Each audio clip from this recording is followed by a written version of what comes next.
September 17 ఏంటి అసలు ఏం జరుగుతుంది? బీజేపీ సెప్టెంబర్ 17 మీద ఒక మాట, కాంగ్రెస్ ప్రభుత్వం ఒక మాట, కమ్యూనిస్టులు ఒక మాట, బీఆర్ఎస్ పార్టీ ఒక మాట. ఏం జరుగుతుంది అసలు?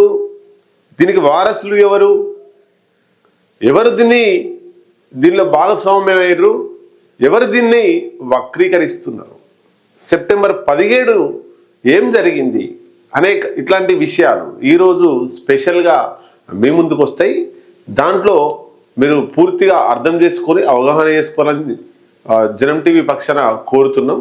మార్నింగ్ న్యూస్లోకి పోయే ముందు ఒక్కసారి ఈ తెలంగాణ సాయుధ పోరాటం గురించి మనం తెలుసుకోవాల్సిన అవసరం కూడా ఉంది. తెలంగాణ సాయుధ పోరాటం దాదాపు 5 సంవత్సరాలు జరిగింది. 4500 మంది చంపివేయబడ్డారు. ఆ పోరాటానికి నాయకత్వం వహించింది కమ్యూనిస్టు నాయకులు. ఈ తెలంగాణలో ఇంకా అంటే కర్ణాటక సంబంధించి, మహారాష్ట్ర సంబంధించి కొన్ని ప్రాంతాలు దీంట్లో విలీనమై ఉండే. దీన్ని నైజాం నవాబులకు గుత్తాధిపత్యంగా ఉంది. ఇక్కడ వాళ్ళ పరిపాలన కొనసాగింది. వాళ్ళ ఏజెంట్లుగా జమీందారులు, పట్వార్లు, అట్లాగే దొరలు, వీళ్ళందరినీ కూడా కాసిం రజ్వీ ఎవరైతే నిజాం ఉన్నాడో వీళ్ళందరినీ ఏజెంట్లుగా పెట్టుకున్నాడు.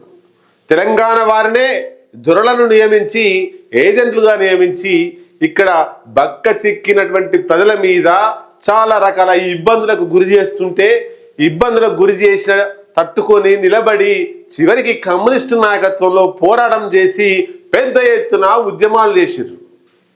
ఈ తెలంగాణ సాయుధ పోరాటంలో తొలి అమరుడు దొడ్డి కొమరయ్య. చాకలి ఐలమ్మ నాయకత్వంలో, దొడ్డి కొమరయ్య నాయకత్వంలో భీమిరెడ్డి నరసింహారెడ్డి, మల్లు స్వరాజ్యం, రావి నారాయణరెడ్డి, కారుట్ల కమలాదేవి, ఏసిరెడ్డి నరసింహారెడ్డి, దుంపల మల్లారెడ్డి, బండ్రు నరసింహులు, ఇట్లా అనేక రకాల పెద్ద పెద్ద కమ్యూనిస్టు నాయకత్వంలో గ్రామాలలో దళాలుగా ఏర్పడి నిజాం నవాబు ప్రభువులను తరిమి కొట్టేంత వరకు వెనుకడుగు వేయకుండా జరిగినటువంటి పోరాటమే తెలంగాణ సాయుధ పోరాటం. బట్టలిప్పి బతుకమ్మలాడిచ్చిరు మన మహిళలను. అట్లాంటి దాంట్లోకి వెళ్ళి కడుపు రగిలి ఉద్యమాలు వచ్చినాయి. భూమి గుంజుకుర్రు, భువ గుంజుకుర్రు, సుంకాలు ఇష్టరాజ్యంగా వసూలు చేసిర్రు.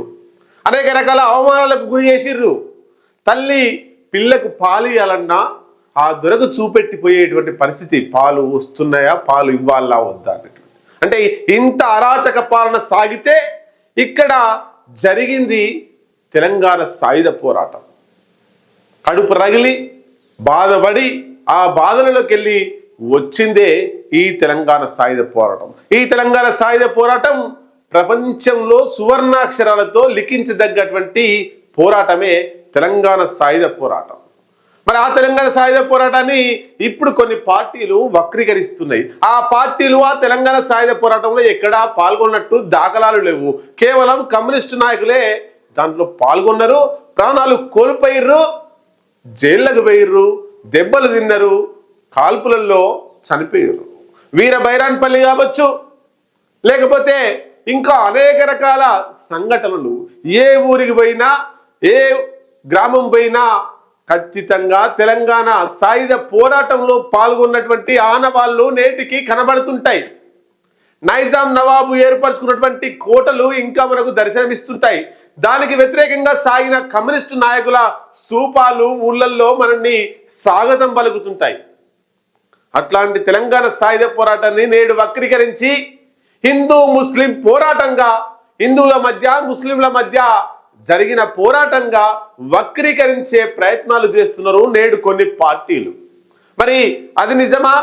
హిందూ ముస్లిం కొట్లాటనేనా తెలంగాణ సాయుధ పోరాటం అంటే? లేదా నేను ఇంతకుముందు చెప్పిన మాటల మనందరికీ తెలుసు. ఏ ఊర్లోకి పోయినా ఒక అవ్వని అడిగితే, ఒక అయ్యని అడిగితే, ఒక తాతను అడిగితే తెలంగాణ సాయుధ పోరాటం ఎందుకు జరిగిందో చెప్తారు. కానీ నేడు బీజేపీ అనుబంధ సంఘాలు అన్ని కూడా ముస్లిం, హిందూ, ఇద్దరి మధ్యలో కొట్లాటలు అని చూపిస్తున్నారు. నిజాంని ముస్లింలుగా చిత్రీకరిస్తున్నారు. ఇక్కడ తెలంగాణ సాయుధ పోరాటం చేసినటువంటి నాయకులను హిందువులుగా చిత్రీకరిస్తున్నారు. ఇక్కడ బానిసత్వం పోగొట్టుకోవడం కోసం జరిగిన పోరాటంగా చూస్తలేరు. అవమానాలకు గురైతే ఆ అవమానాలకు వెళ్ళి వచ్చిన పోరాటంగా చూస్తలేరు. కేవలం హిందూ ముస్లిం. షోయబుల్లా ఖాన్ ఎవరండి? ముస్లిం. షోయబుల్లా ఖాన్ ముస్లిం తెలంగాణ సాయుధ పోరాటంలో ఆయన కలం ద్వారా వార్తలు కవిత్వాలు అన్ని రాస్తుంటే ఆయన 2 చేతులు నరికించిన నిజాం ప్రభువులు. మరి షోయబుల్లా ఖాన్ నిజాంలకు వ్యతిరేకంగా పోరాడింది కదా. షోయబుల్లా ఖాన్ ఒక ముస్లిమే కదా. ఇది హిందూ ముస్లిం గొడవ ఎట్లా అవుతుంది చెప్పాలి. అట్లాగే ఇంకా మనం చూడొచ్చు, రజాకార్ సంస్థ అధ్యక్షుడు కాసిం రజ్వీ. ఈయన నాయకత్వంలో ఈ దొరలు పటేల్ పట్వారీ వ్యవస్థ అంతా కూడా నడిచింది. శిస్తు వసూలు చేసేది. దీనికి అంత నాయకుడు కాసిం రజ్వీ. మరి దాని ఉపాధ్యక్షుడు ఎవరు? విష్ణు రామచంద్రారెడ్డి. విష్ణు రామచంద్రారెడ్డి ఎవరు? హిందువే కదా. రెడ్డి అంటే హిందువే కదా. మరి ఆయన హిందువే ఎవరికి అనుకూలంగా ఉన్నాడు? నిజాంలకు, కాసిం రజ్వీకి అనుకూలంగా ఉన్నాడు. మరి హిందూ ముస్లిం గొడవ ఎట్లయితుంది అంటే చరిత్రను వక్రీకరించే ప్రయత్నం చేస్తున్నారు. రజాకార్ సినిమా తీసినారు.